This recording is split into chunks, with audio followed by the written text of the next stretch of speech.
Fridays are awesome. I'm Carl Azuz, welcoming viewers worldwide to CNN Student News.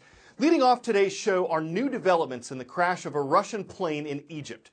Kogalimavia, or Metrojet Flight 9268, broke apart last Saturday while flying from Sharm el-Sheikh, Egypt to St. Petersburg, Russia. All 224 people on board were killed.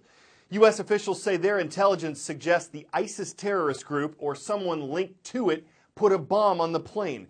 And British Prime Minister David Cameron said yesterday it's more likely than not that a bomb caused the crash. For that reason, Britain put a temporary hold this week on flights traveling to and from the Egyptian resort city of Sharm el-Sheikh.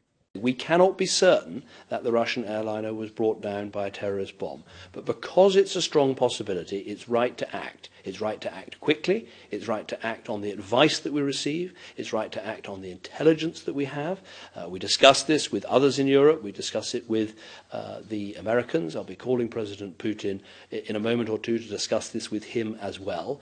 But my view is that my job is to take the action necessary to protect the interests of British citizens and British lives. As a result of that and other flight suspensions, thousands of tourists were stranded in Egypt this week. Egyptian officials say they haven't found evidence that the plane was bombed and that Britain's decision to cancel flights was unjustified. Investigators led by Egypt do have clues to the crash. Some are from services that track planes in the air worldwide. The final seconds of Metrojet Flight 9268 captured in data from the plane itself shows a sudden and disastrous event or events, putting the Airbus 321 in a steep and unrecoverable descent. From the time it took off, the plane appeared to be operating normally, climbing toward its cruising altitude of 32,000 feet. As the jet ascended through 31,000 feet, something catastrophic happened. This airplane looked like it broke up for whatever reason and came to a complete stop and became a brick. 23 minutes into flight, the plane is climbing at a seemingly normal rate, according to Flight Radar 24 information. 576 feet per minute, nearing 31,000 feet. Then, the vertical speed, the speed at which the plane is ascending, changes dramatically. Within a second, the rate the plane is falling jumps tenfold. 23 seconds later, the plane appears out of control, plummeting 26,000 feet per minute. That is 300 miles an hour toward the Earth. But as a pilot, this must look like a nightmare to you. This is a plane that's completely out of control. Well, this is a pilot that's trying to get hold of his aircraft. This is a pilot that's trying to recover the airplane. If this airplane had broken apart at this point, these pilots were not conscious. With U.S. officials suggesting a bomb may have been placed on the doomed Airbus, investigators are searching for definitive physical evidence of an explosive device. The nation of Myanmar, also known as Burma, is holding a major election on Sunday. Tens of millions of voters are heading to the polls in what amounts to their first free election in decades. Aung San Suu Kyi has a role in this. She's a Nobel Peace Prize winner and an incredibly popular figure in Burmese politics. Suu Kyi can't become president because the country has a law against anyone with close foreign relatives from being president. Suu Kyi's late husband was British, as are her two sons. But if her political party, the National League for Democracy, wins on Sunday, Suu Kyi says she could be above the president, meaning she could essentially have the power to lead her country. Aung San Suu Kyi is arguably one of the most loved people in Myanmar, and a big part of the affection that people have for her has to do with her father. Her father was Aung San, a military officer who helped fight for Burma's independence after being a British colony for about a century. He is revered here as the founding father of independent Burma, now officially known as Myanmar. He was gunned down by political rivals in 1947 when Aung San Suu Kyi was only 2 years old. For much of the first 40 years of her life, Aung San Suu Kyi lived overseas. It wasn't until 1988 that she really moved back to Burma. That opened up the launch of her political career.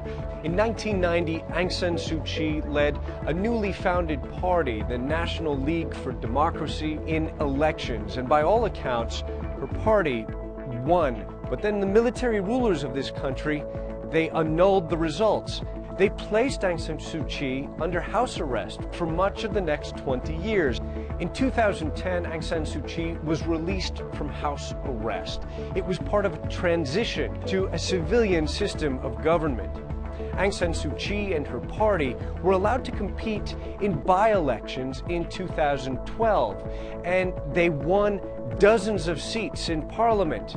Among the electoral victories there was Aung San Suu Kyi herself. Aung San Suu Kyi is a living symbol of this country. Part of the respect that people have for her is due to the sacrifices she made that were shared by many people in this country during decades of strict authoritarian military rule. NASA's giving folks a new perspective of the sun in 4K. It's very high resolution video.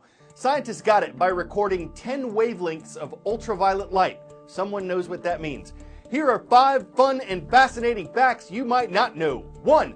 The sun is huge. Researchers say it composes more than 99% of the mass in our solar system. They also estimate that more than 1 million Earths would fit inside the sun. Hold on for this one. No matter where you're watching our show, you're hurtling around the sun at more than 66,000 miles per hour. And as far as shapes go, the sun's the most perfect natural sphere that scientists have ever seen. Finally, it's hot, but not as hot as lightning. Researchers think the sun's surface is only about 10,000 degrees Fahrenheit, while lightning can measure 53,000 degrees. But they say the sun's core is 27 million degrees. There's a great debate taking place over whether a hot dog is a sandwich. Though no one ever says, I'm going for a hot dog sandwich. Still, what's not debatable is that Americans eat a lot of them, about 20 billion hot dogs per year on average, which works out to more than 60 hot dogs per person per year. So it might come as no surprise that in 1969, man's first meal on the moon included hot dogs. Hot diggity dog, that's random!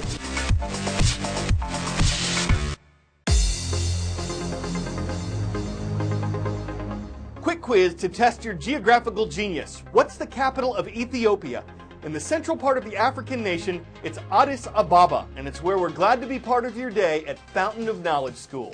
Next to northern Michigan, not far from the Upper Peninsula, is the village of Pellston and the home of the Hornets of Pellston High School. And we're wrapping things up in Elizabethtown, a city in Kentucky, where the Bulldogs are guarding John Hardin High School.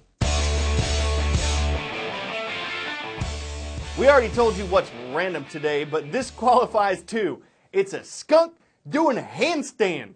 You know that to defend themselves, skunks spray stank. But for spotted skunks, this is not totally unusual behavior. Before spraying, they sometimes do a handstand. It's their way of trying to intimidate any potential predators. Apparently, this skunk mistook a wildlife camera in Arizona's Saguaro National Park for a predator. And he was showing off his gymnastics. It takes balance beaming spray, enough to give anyone a layout, to knock them on the floor, to make them want to split. The stink a skunk's stink raises hits a high bar, the sharp stench simply sending senses of sense cartwheeling. I'm Carl Azuz for CNN Student Pews. If you'd like to weigh in on the hot dog sandwich debate and you're already on Instagram, instagram.com/CNN Student News. Have a great weekend.